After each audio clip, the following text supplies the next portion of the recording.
Yep. Albin, the Hello. champion. What is going on, man? How you feeling? Is it sunk in yet? Yeah, of course. I mean, I had a little bit of time now at home. I'm in quarantine probably till tomorrow. Got a test free.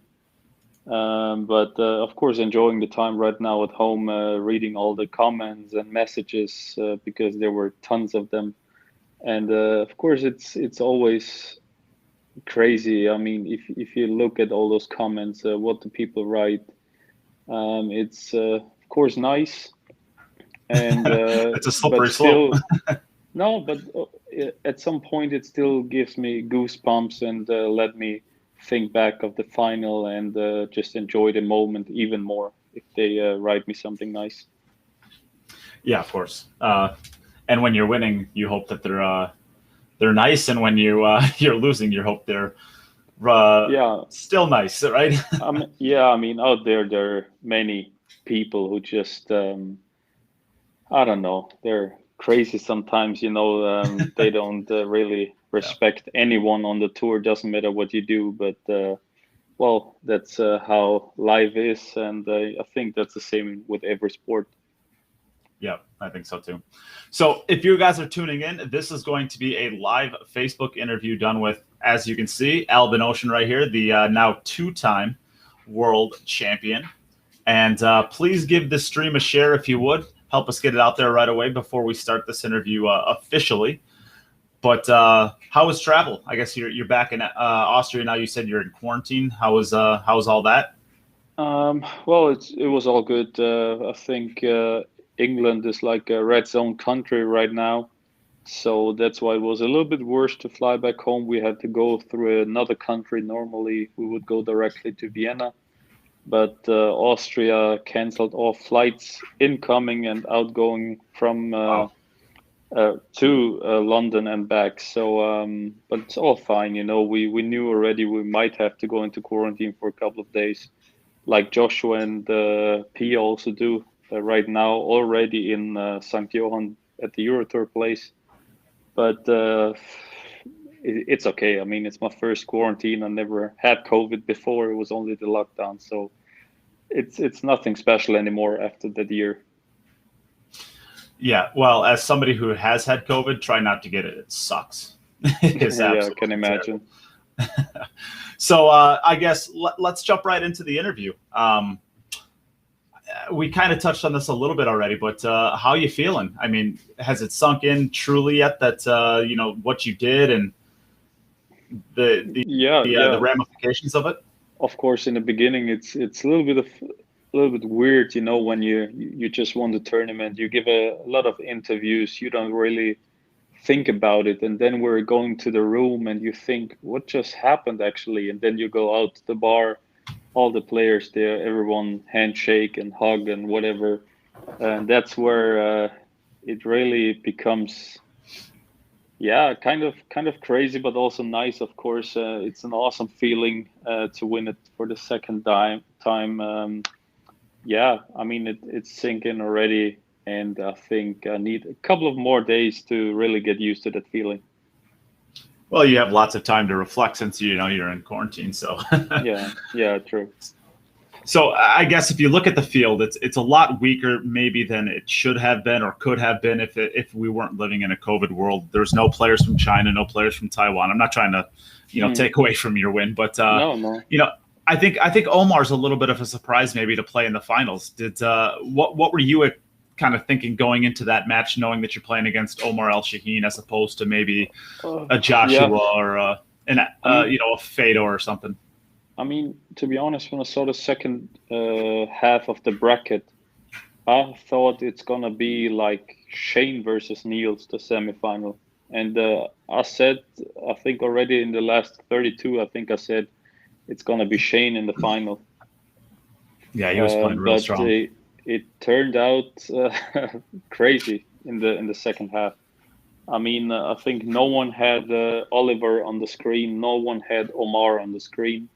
When Shane was out, some maybe thought Chris Melling would make it. Um, and then was Omar, and then I thought Sanchez will make it because he played super strong against Oy and Carl before.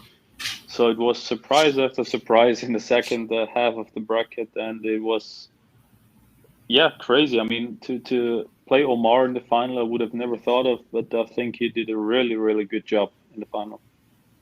Yeah, and we're gonna talk extensively about the finals in a little bit, but let's actually talk about a couple of those upsets. You had mentioned the Chris Melling. Did you happen to see the Chris Melling Omar match? Have you had a chance at looking at that yet? I think I heard and I saw the missed 9 ball from Omar to win the match 11-9, and I think someone told me Chris missed like the 3 ball or something on Hill. Yeah. But didn't see what kind of miss and whatever. But I mean, can be a cruel game sometimes. It's almost a magical run that Omar went on after missing that 9 ball. I mean, the 9 ball was dead straight into the hole. Yeah. Cue ball was comfortably off the rail. I mean, it's exactly what you dream for in a match-winning 9 ball. And he dogs it. And then, of course, the 4 ball, that's the 3 ball or 4 ball. I'm not sure which one it was. I think it might have been the 3 ball. That Chris messed. It was a very long shot. I mean, it wasn't easy, but, okay. Chris, with the snooker background, you expect him to never really miss a pot like that. But I think it kind of set up that magical run that Omar went on to get all the way to the finals. And, at one point in time, he was looking real good to win that finals match. I saw the semifinal where they actually both had a very shaky start, Oliver and Omar. And then I just saw on the screen like 6-1 for Oliver. So I thought, okay, maybe it's going to be an easy win for Oliver. And then he came back very strong. And I think the second half of the match, he played almost like against me in the final, I would say. Yeah. So, and let's go back to the Shane comment, because you had thought it was going to be Shane and Niels, you had said. Do you think if they wouldn't have changed the racking style, that it would have been you and Shane? Yeah, I mean, it's hard to say. Of course, it changed a lot. Also, I felt it when I played Mirko. He had no break anymore. I also didn't have one. I think we both made in last 16. I think we made like 3 or 4 wing balls in the whole match because they started with the rack. So it was kind of tough, and I think Shane maybe had the same problem, but I think Shane has so many different breaks that it shouldn't be a tough battle for him, because if you look at Oliver, he always did a cut break. So if that wouldn't work out, he pretty much got nothing left in his pocket. But Shane, I think he also said that he didn't play really good in that match. He never really got into his comfort zone, and sometimes it happens. But I mean, I think Oliver played a very good match there. And I might be wrong, but did Shane and Oliver play on the feature table? I don't think they did they? It was a very, very early match in the U.S., so I didn't actually catch that match until later on. And I think they played on table 2 or 3. I don't know. I think it was live streamed on YouTube or something. I'm not sure. Yeah, and we in America like to make excuses for the U.S. players, and Shane had played a lot on the feature table, and by the end of the event, I know the feature table was playing much more slippery and new, and the side tables were playing much more used because they were getting a lot more play on them. But I think that kind of took everybody by surprise, both in the U.S. and abroad, seeing Shane go out after the way he was kind of just running through players. Especially against Oliver. I think no one saw there a big chance for Oliver the way Shane played the previous matches. But he's a very strong player, very solid player. I know many said at the World Cup of Pool he didn't perform well, but if you look at him at the Euro Tour, he beat many, many good players. So of course, still no one expected to beat Shane, especially not Oliver. But I think he played almost right after Francisco Sanchez Ruiz too. Yeah, true. And also there, he played a phenomenal set. I think I saw the first half of it, and he ran out like 5 or something. So if you can work out the break well, then everything's possible. Yeah, and you know, a lot of players, especially when they're kind of new onto the scene, they'll get a scalp like that at Shane, and then you know, kind of have a big letdown in the next match. But Francisco Sanchez Ruiz isn't much. You know, he's not. he's pretty dang tough as well, and he went right back out there and beat up on him. Maybe it was Hill. I think he was up. I think he was up really big and let Sanchez get back to Hill, or maybe it was 10-9 and. I think it was 10-9. Yeah, I think Oliver made two wrong mistakes. I think I saw pretty much everything from the second half of the match.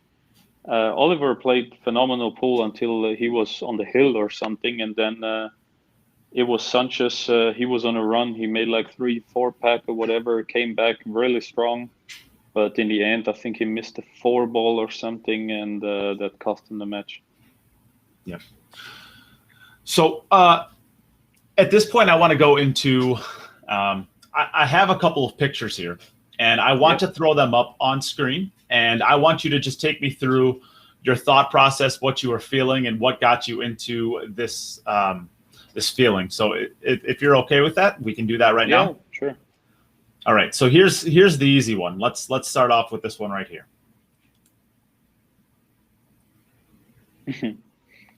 Yeah, that was the first World 9-ball title.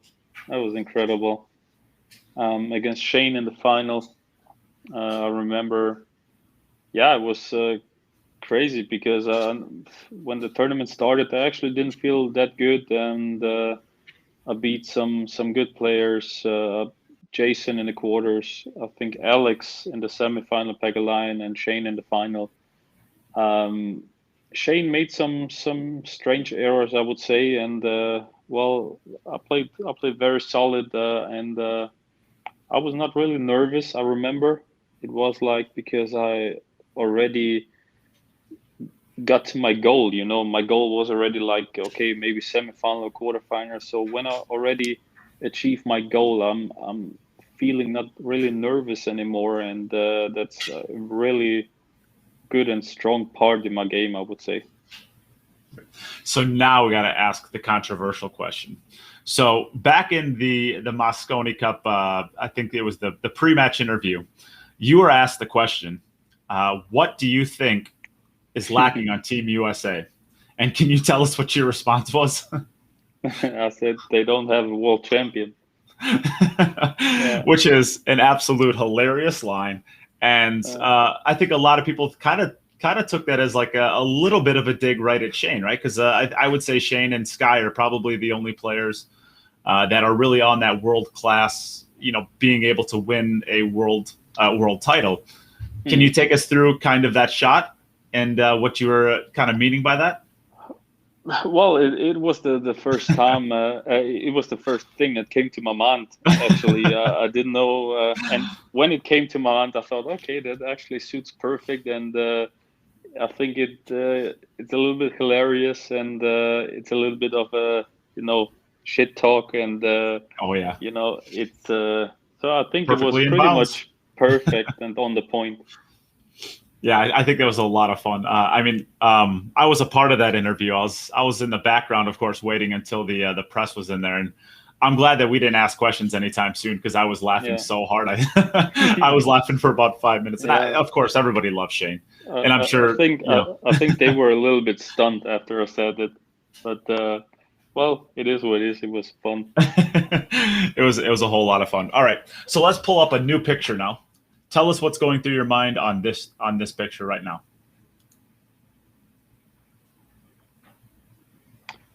Oh, yeah, the missed 6-ball. That was, well, I can tell you what I thought after. Well, of course, at the shot, I didn't think of much. Maybe I took it too easy. I don't know. Maybe didn't concentrate too much or not enough. I'm not sure about it anymore. But yeah, it was quite an easy miss. I think I thought until I actually stroke that I thought about playing it harder to play 2 rails or just roll it in with a little bit of English. But yeah, it was a bad miss, especially on 7-7. And afterwards, the only thing that came to my mind was, okay, you gotta get back into your comfort zone and refocus again.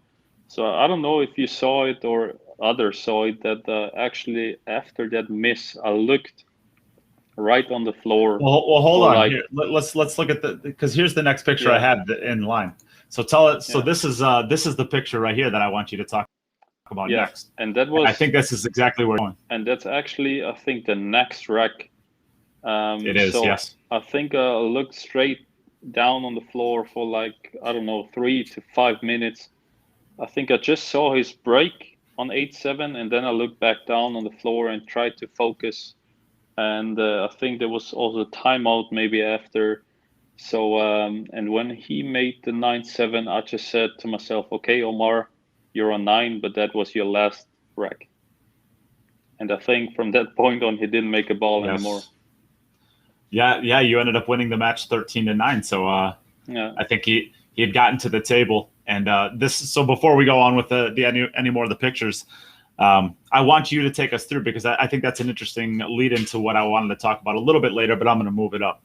The only time that he really got to the table was when you were playing push outs in the beginning of racks, because for whatever reason, that 4-ball and you are not good friends. That 4-ball finds a way to hook you every single time after the break. Yeah. So you had played a lot of push-outs. Take us through what you were thinking in your head when you're playing these push-outs. Did you want them back? Did you want him to take them on? What are you thinking? Yeah, I mean, I don't remember every push-out I played, but I know it was so frustrating because I made a perfect start, and then I think 3-4 breaks in a row, I made like 2-3 balls, and always the last ball came in between the cue Always ball the and the last 1 ball ball moving. or 2 ball, and it was incredible. It was so frustrating, and he made some good shots, and yeah, I mean, push-outs, it always depends. Like the very last one, I think it was 12-9 or something. There was a very easy safety available actually to get the 1 ball, 2 rails back up table, and hide the cue ball behind like 3 balls or something.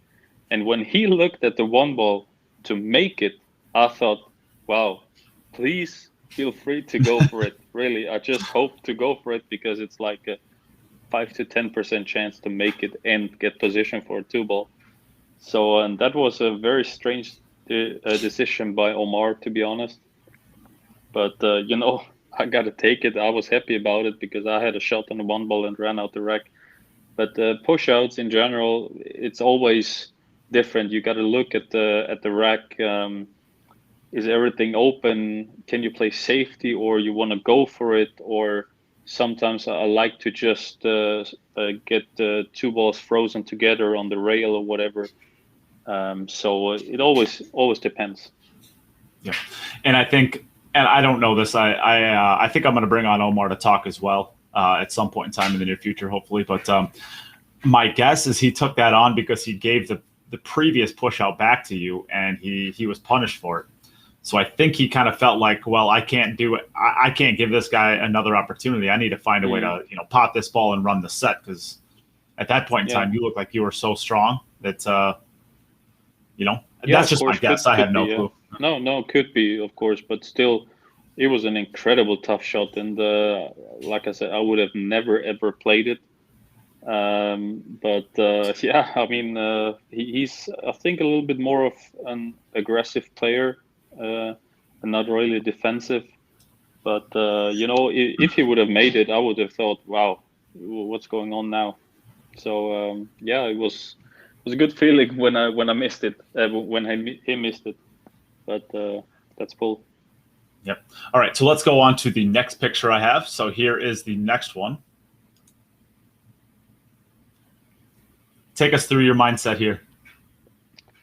Well, of course, in the last rack, on the last balls before you win the tournament, you just want to be almost straight on every ball. You want to have 5 stop shots to win the tournament. And when I saw the 8 ball, I thought, wow, it's over. Just roll it in. And of course, it's just pure relief. You don't have anything to do on the 9 ball. Just roll it in. So it's I would have loved to jump already on the table after the 8 ball, but I think that wouldn't be allowed. It might be frowned upon. Yeah, yeah. As long as you don't kick the chalk into the cue ball. Poor Max. That was crazy. That was crazy. All right, and of course the last one, we can't let you get away without seeing hearing your thoughts on this one. Yeah, I mean that's like hard work pays off, pure relief. Super happy also about my performance. I think I played very strong throughout the whole tournament, and which is the funny part that I actually changed my whole equipment right before the tournament.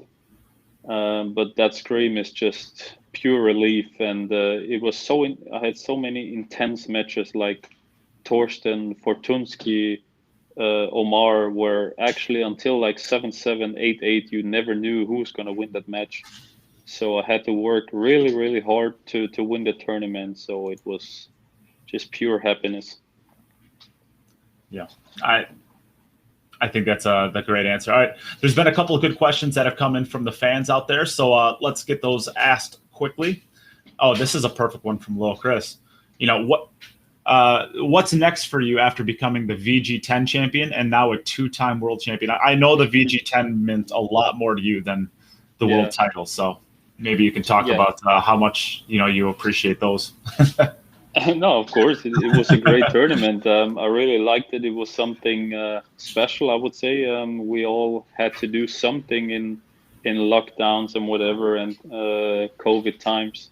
So it was nice to play the tournament, and it was a great tournament, Then also the Championship League pool was super intense and crazy, I would say. Never thought after the first 3-4 days that I really could win that tournament. And then winning the world, and then then we came to the World Cup of Pool, which was probably the biggest upset in my career, because we were super motivated, me and Mario. And actually, after the crazy rack we made to tie up the match 1-1, we thought, okay, it's over for them, no chance anymore. And then we came back to the table at 6-1. Then Whirlpool Masters. Yeah, I mean, Dennis played a good set. I didn't take my chances, so that's all. Fair play to Dennis. But to win the World Championships again is, of course, something crazy. And to win 2 out of 4 tournaments just means that I did something right during COVID times, and that means a lot to me. Yep, definitely. So we're seeing another question in here. What did it mean to you to have the fans back in the arena? Yeah, I saw already the question by Sean. You definitely were the fan favorite in that one.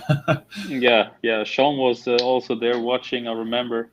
He's a great guy. And of course, it was nice to see the fans back at the arena. I mean, there were the guys were Moscone Cup fans, They're not normal guys. They're like special ones. Yeah, they're very special. Some already had a few beers. Some were really annoying, and there were like 3 guys like 20 meters behind me. They were talking all the time, moving the chairs. Then the phone rang like 2 or 3 times. So it was something you had to get used to it, but it was still a very nice feeling to finally celebrate with someone, Yeah. All right. So there's a question in here about, after Albin's early loss, how did you stay focused, and did you change anything up about your game to help you get the win later on?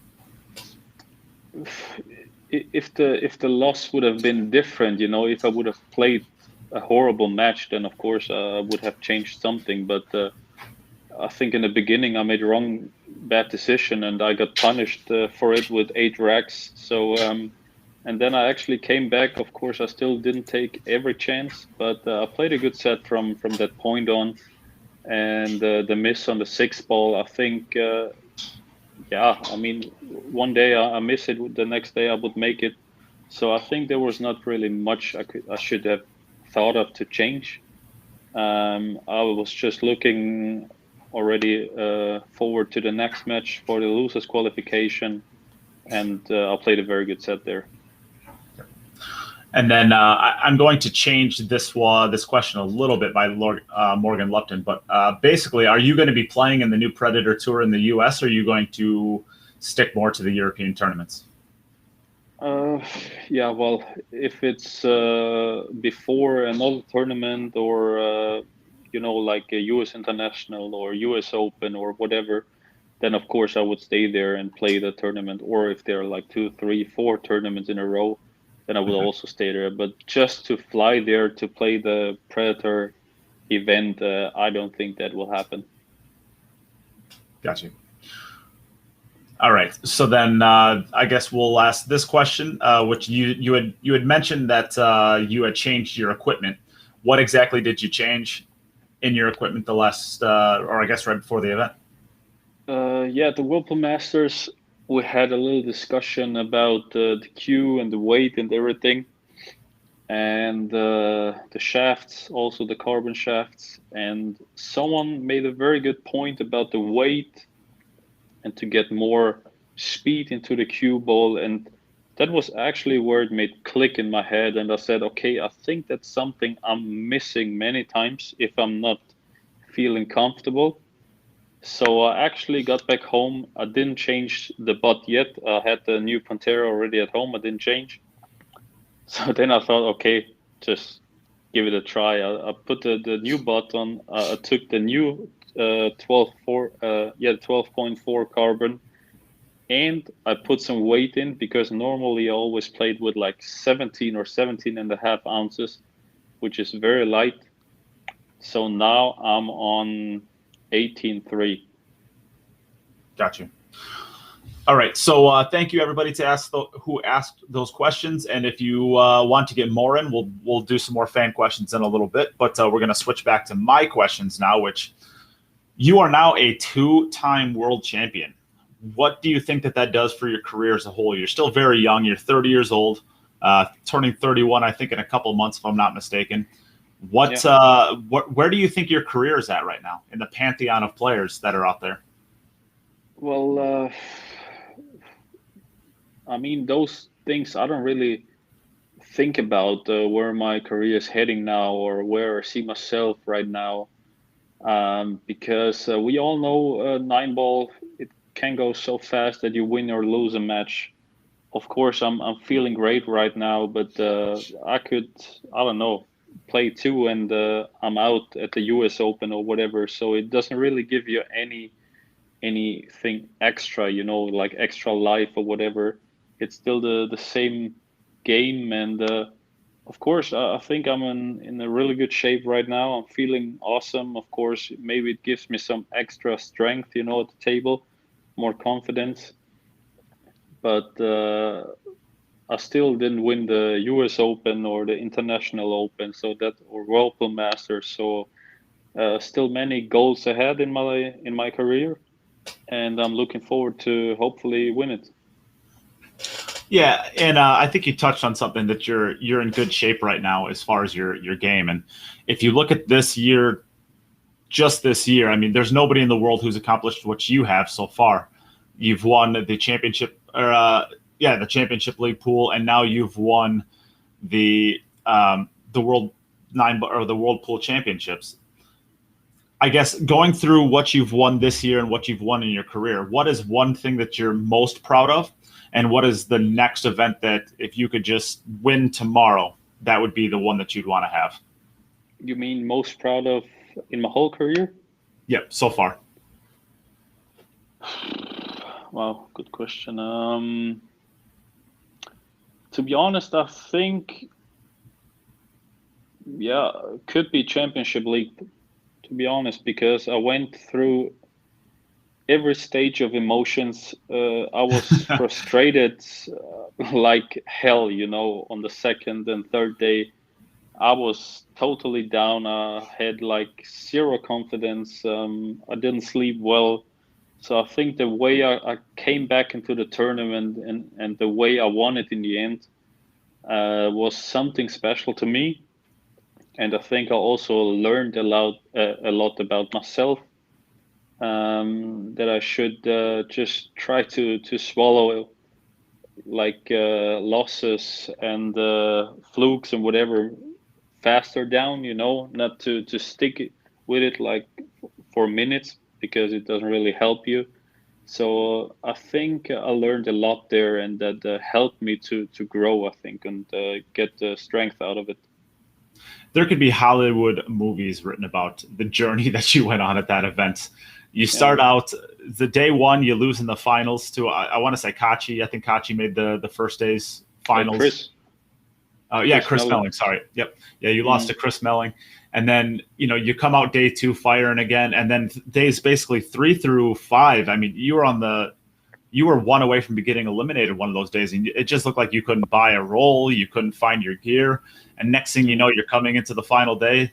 You qualified the second to last day. Give yourself one day of rest in between those.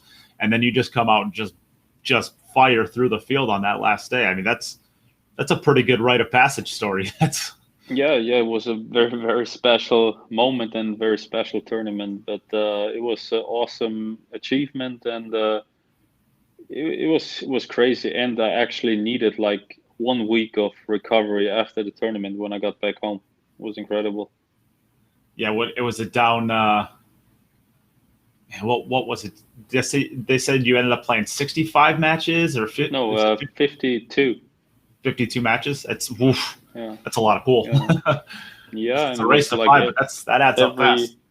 Every day was like minimum 10 to 12 hours, which you're in the arena and playing and hanging out and whatever, It was crazy. Yep. All right. So then what is that one event that if you could snap your fingers and win it tomorrow, what is the next event that you want to win? Yeah, I think definitely US Open. The US Open? Because it's the biggest one we have. And to be honest, the first one where Joshua won, I actually played him in the losers qualification. No, it was one round before losers qualification. I think I lost the very first round, and then I won like 6-7 matches in a row, and I was feeling so good on the table. I had so much confidence.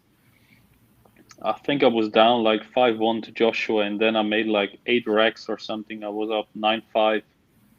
And it was such a crazy turnaround in that match, and he ended up winning against me and then winning the tournament. And I said to him, "Trust me, Joshua, it was so. If I would have beat you, I think I would have won the tournament because I was feeling so good. So if I have to choose one tournament to win tomorrow, then US Open." Do you think that's the toughest tournament to win, or what do you think is the toughest tournament to win? Yeah, of course. I mean, it's the biggest field we have with 256 players. So a lot of matches, long races. Everyone is playing there. It's an open tournament. So you got to win at least against probably 5 to 7 incredible players. So I would say, yeah, it's the toughest one. Gotcha. All right. So if you would have asked me pre-COVID or even going into COVID, who the hottest player in the world was, I would have had to have said Josh Filler. I thought that his game was really at the highest level. And then going into COVID, that kind of continued. And then, kind of mid COVID, I would have said Fedor. I mean, Fedor was really coming on strong. And now it's really hard to say that you aren't the number one player in the world right now. I mean, the Matchroom rankings say it, and you've won 2 of the last 3 big events. Do you look at yourself now as being the best player in the world, or do you think we need to have more resume before you can comfortably say it? I think everyone who knows pool that it's just for the day. Actually, on the next day I could have lost to Omar. So I think especially in pool. To be honest, really, I think pool is the toughest sport in the world because that was a perfect example that there are so many good players on the tour that can beat everyone, especially in 9-ball with winner's break. I think there could have been even many more other players in the semifinal. I mean, all the players we saw in the second half of the bracket, probably many people out there from the US, they never heard of Oliver or Tomasz or I don't know, whoever. Even So Omar. there's, yeah, I mean, there are so many good players that can play on a very impressive level and can go at least to quarterfinal at the World Championships. And I think from there on, it's just mental strength or a flip coin. Yeah. So, yeah. Yep. So 2 more questions about the World Pool Championships. What did you think about the new tables, the new Predator table, now that you got to play on them? Of course, it's my sponsor, but to be honest, I think it's one of the best tables and most stable tables I ever played on. Because if I think back, I don't know any tournament where the tables didn't start to bounce after like 3-4 days when the aircon was on and off and on and off, and the humidity got higher. And with the Predator table, I didn't play on any table where the cushions were bouncing or acting weird. So it's a very impressive table. And then the last question: what do you think Matchroom getting back the World Pool Championships means for the future of the sport and the future of that event? To be honest, I think Matchroom is the future of the sport. I think Matchroom with Predator together can change the whole pool future. I think they got the tools to do it, and I think they got the money to do it. And of course, with the television, the Zone, and Sky Sports, and whatever, if you have them in your back, I think it's fair to say that they can bring us the brightest future. Is this the most, let's say, potential the sport has had in your career, you think, right now? Definitely. I mean, we never, it doesn't matter where the World Championships was. I mean, it was always in Doha. We had live streams on, I don't know, some Arabian side or whatever. Or we had Kazum there who also do the Euro Tour. Of course, it was nice, but Matchroom just does everything, with heart, with a lot of heart. They think about it for weeks, how to build up the arena and whatever. So everything is perfectly set up and thought through, and with the walk-ins and with the songs and DJ and commentator and whatever. So it's how would you say, the perfect package, what they bring. Yeah. And I think one of the things you said there was they have the resources. I mean, they really do. No, of course, of course. Because they did something right with other sports in the past, absolutely. And if you look at the other sports they do with snooker and darts, boxing, so it's impressive. Yep. All right, so let's move on. You have now locked your way into the Moscone Cup. Congratulations. We're going to get to see you Thank again. you. For the second year in a row. And what is this, 4 out of the last 5, is that right? Could be, yeah. I'm not 100% sure. It's crazy. I only played once in Vegas. My first Moscone Cup I played in Vegas. Since that, I always played in London. Wow, unfortunately, we're going to be having, I guess, 2 straight years in London, and then it's going to be scheduled back in London again. So who knows what they're going to end up doing with that. But yeah, don't worry. We'll get the crowd chimed up for you. We'll be waiting for you. We'll see what we can do to throw you off your game. I'm ready for you as well. But I will be seeing you in London this year because, of course, I go every year no matter where it's at. So what does that mean to be able to be the first player nominated for Team Europe? Yeah, it's an incredible feeling. Of course, when you're in the World Championships final, you already know what's probably going to happen with it, because the first time I won the World Championships, I also got a straight invite for the Moscone Cup. So of course you kind of know already that you booked your place, but of course it's nice to when the dust has settled and you just get the message from Carl in the interview.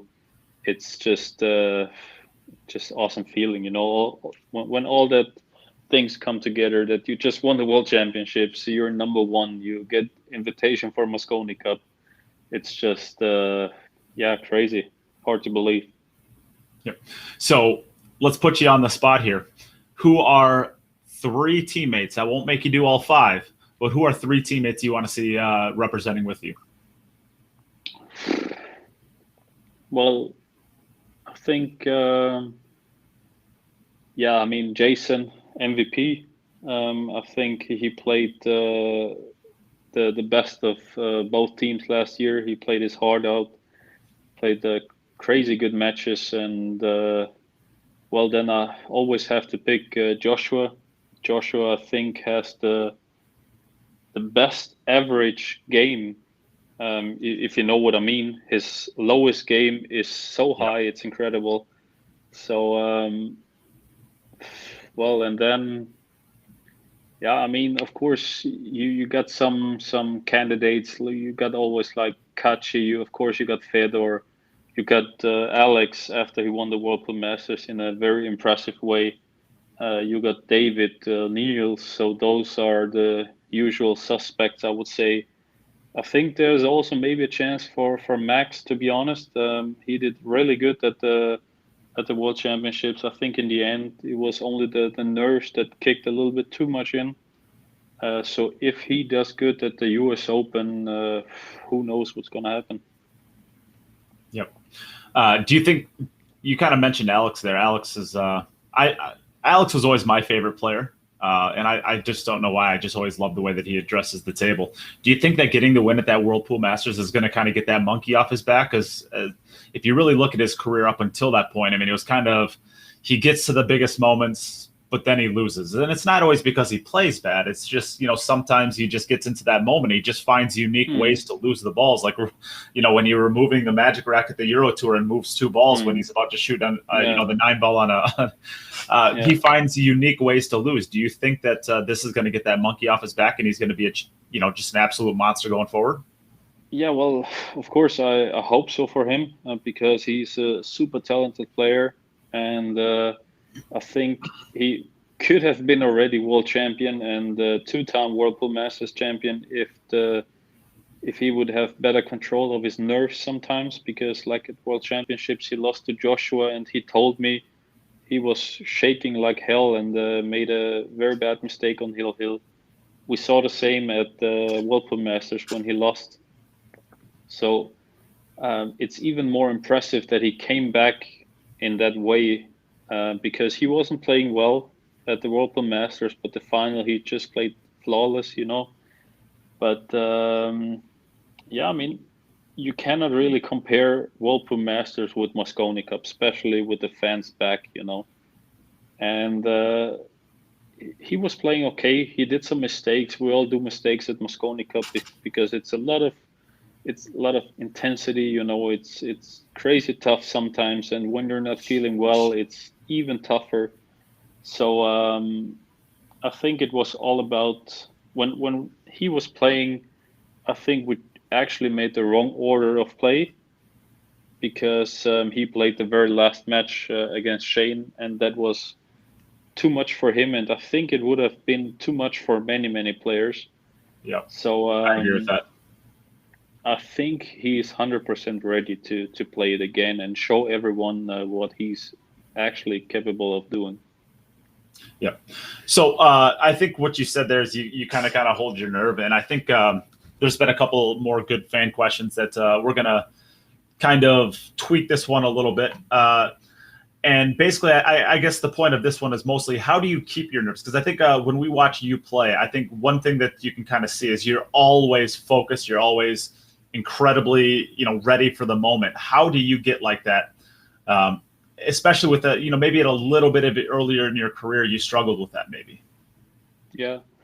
Well, like I said, in the lockdown time, I worked a lot on myself with physical strength, of course, also mental strength. I try to do many different breathing techniques, which I actually did after I missed the 6 ball to get back on track. But it's all also about experience, and some players are really just not made for it, to be honest. If you look at players who were really good, like Nick Vandenberg, he was an incredible player, but when it came down to like Hill, he could have missed ball in hand,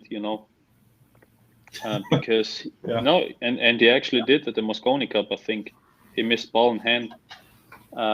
So he was just it was too much for him. So sometimes I feel it really intense. Also at the World Championships in the last rack or something, I thought, wow, my back arm is super tight now. It's super stiff. Just want to have like 5 stop shots. But those are the moments where you just have to believe in your confidence and in your stroke, and make the best out of it. Yep. I think, and we'll highlight Lil Chris's comment here in a second, but a little bit of backstory. I think if you look back, let's say 30 years ago, and you look at people like, Johnny Archer and Nick Varner and Ralph Souquet and Niels Fine, you can kind of see that even, and Earl Strickland, you can kind of see that even then, while there wasn't the emphasis on it, those players took care of themselves pretty well physically, maybe short of Johnny. I don't know. Johnny said he's like the most lazy person he's ever met personally. So that's always a funny line when he says that he's the most lazy person he's ever met. But the rest of those players, I mean, they really did take care of themselves physically. They worked out, they ran a lot. And I think that's a huge part of what we're seeing out of the top players now. And that is really shown through you. Here's Little Chris's question, basically. Take us through your physical and mental preparation that you do to get yourself ready for these matches. To be honest, before the match or during tournaments, I don't do much. I do some exercises for my back and for my neck, because I'm not getting younger. I'm doing some stretching, because I also don't have the best technique. I have to do a lot of stretching. I'm having like 1 or 2 massages per week when I'm back home, or physio. So that's something I really enjoy and I really need, actually, because otherwise my neck is so stiff. Like at the Moscone Cup, it was incredible. I was feeling horrible. It didn't really help anymore, and I was too, how do you say, I didn't want to go to get a massage because I was so afraid of getting COVID and have to cancel the Moscone Cup, that I didn't go to massage, and I just did some stretching, but it was so tightened up already and sore. But it was my fault. But actually, like I said, before matches, I just do stretching and try to maybe sometimes play some games, to get my brain ready and my eyes ready. But nothing special, actually. Well, I'm telling you what, Albin, you're 1 year older than me. I'm turning 30 next year, and you're really making me scared to turn 30. That sounds awful. Yeah, well, you're not playing that much pool like I do. So, but I see you're sitting a lot on your chair, so you should do a little bit stretching. I know. Well, I'm stretching my stomach out, so okay, that's helping me out. Stretching your shirts. Yes, exactly right.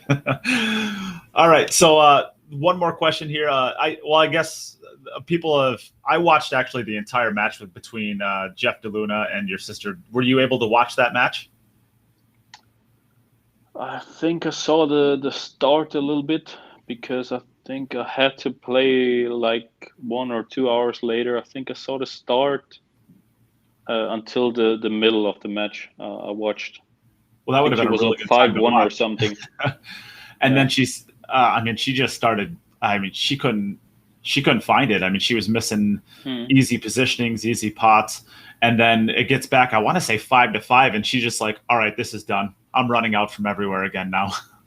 It was a lot of the same mentality I saw out of you. Yeah. You kind of this is over. True. I'm not messing around anymore. I saw the beginning. She played almost perfect, I would say. I think Jeff missed ball in hand or something, I heard, and I think I saw. And then I actually left on 5-1, and then I saw 5-5. And of course, if you look at the score, then you probably think, okay, well, maybe Jeff didn't play any better. He did not play any better the entire time. Yeah, okay. He continued to struggle. Of course, if you didn't see the match and just the score, you think, okay, maybe Jeff's going to run away now with the score. But yeah, of course, it's nice that she got back on track and won a match. Yeah, it was a fantastic match. It really was nice. All right, so I guess I only have a few questions left for you, and then I'll let you get back to doing nothing and staring at the wall in quarantine. So, Yeah, no, I'm watching soccer, football, so European Championships. oh, is Austria still in? We don't pay Yeah, attention to yeah, the U.S. of course. they just do. They just had groups and they won yesterday. I think tonight there's another match. Gotcha.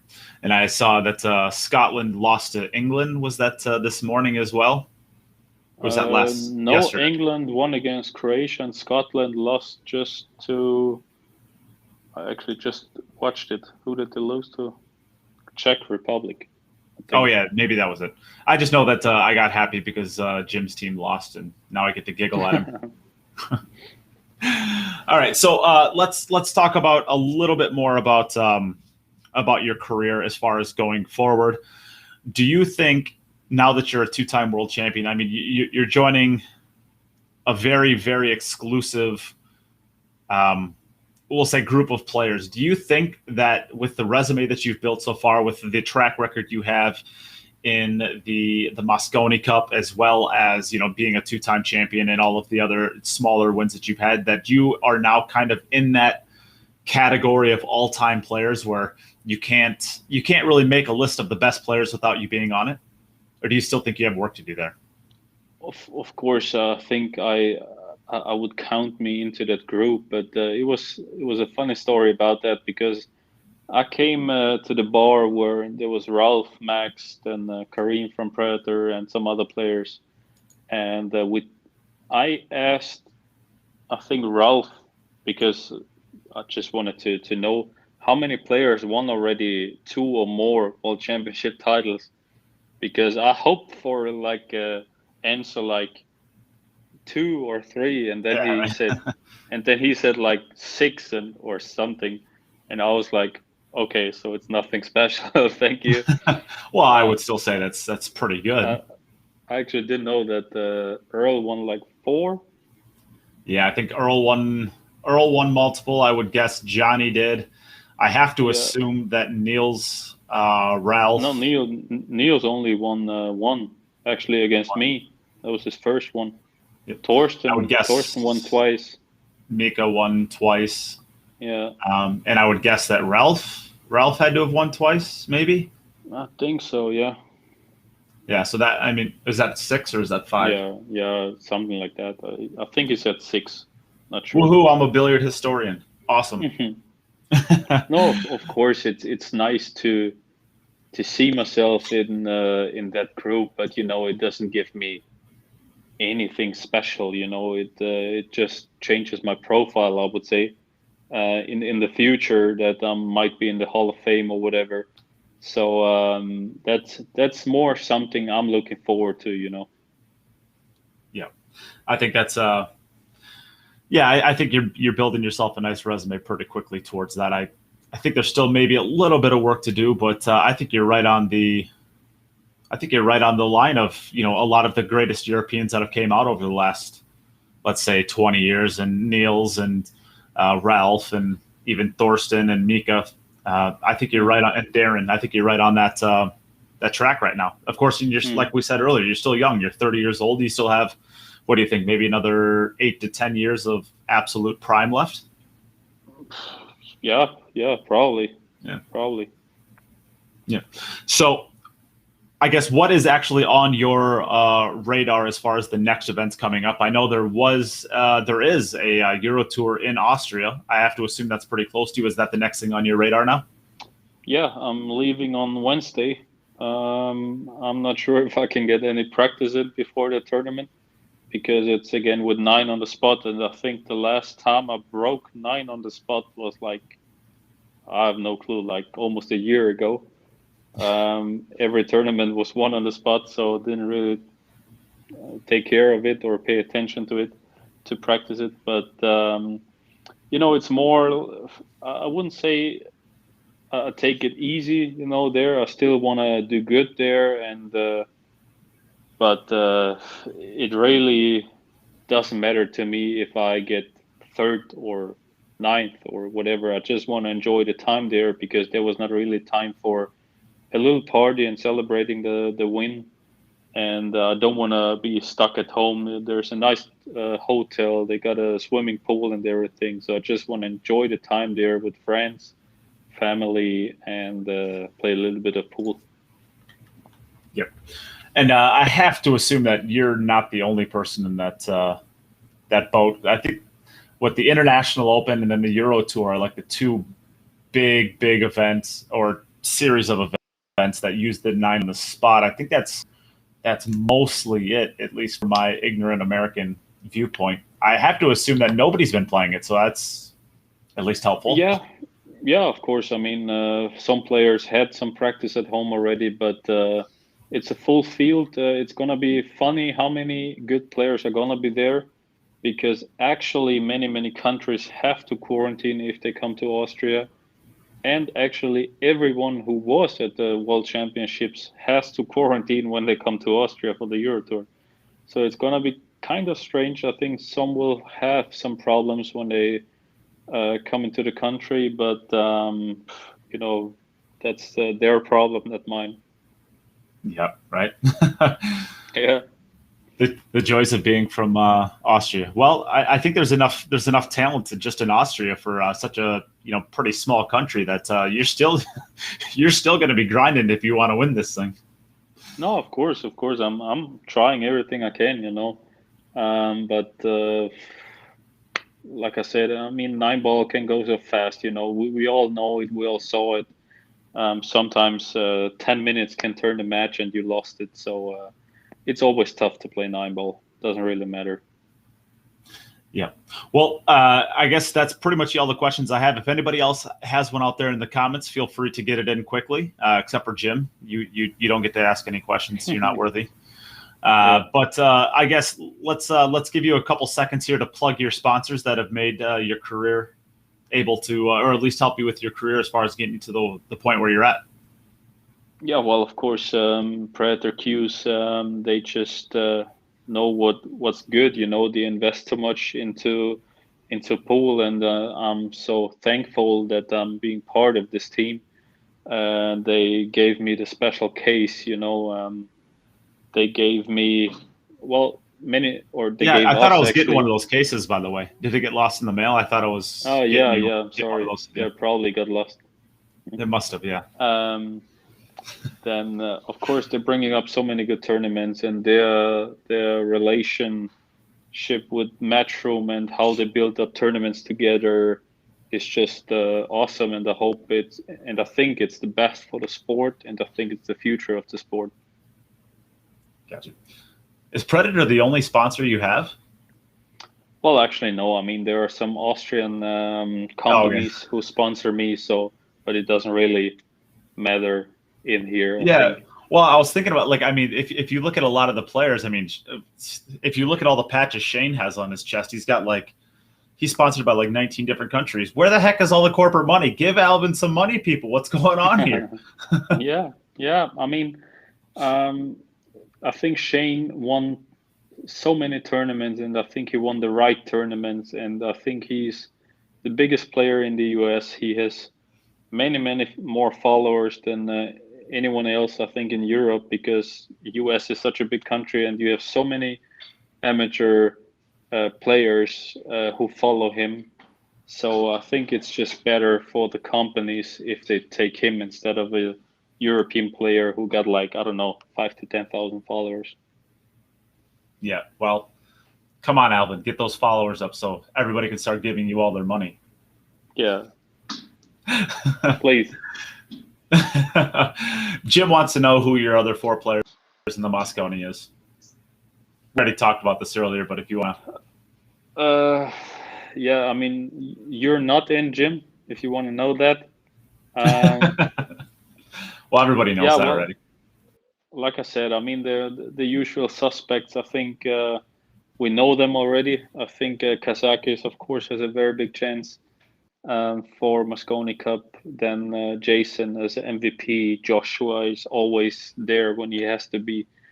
You have Fedor, you have Kachi, you got Niels, David. I mean, there are so many crazy names. Then of course you got Max, who is I think 4th now in the ranking, and I heard the first 2 from the ranking get a spot. So It's going to be crazy tough. I mean, I think there are 1 or 2 more tournaments for the ranking, so I'm really looking forward to see the other names for the team. Got you. All right. Well, I guess that'll bring this to a close. Albin, it's well, first off, congratulations again. It's Thank you very much. a 2-time. There's lots of people can get 1-time. 2-time, that means you really are. That means you're really there. You really made it there. Thanks. So that's pretty impressive. I think you're a lot of people's world number 1 right now. You're playing hotter than just about anybody else out there. And I thank you very much for sitting down and having the conversation with me today. No problem at all. It was a pleasure. Yeah. All right. Thank you, everybody, for tuning in. And again, the 2-time world champion here with you today. All right. Take care, everyone. Bye-bye. Take care. Bye-bye.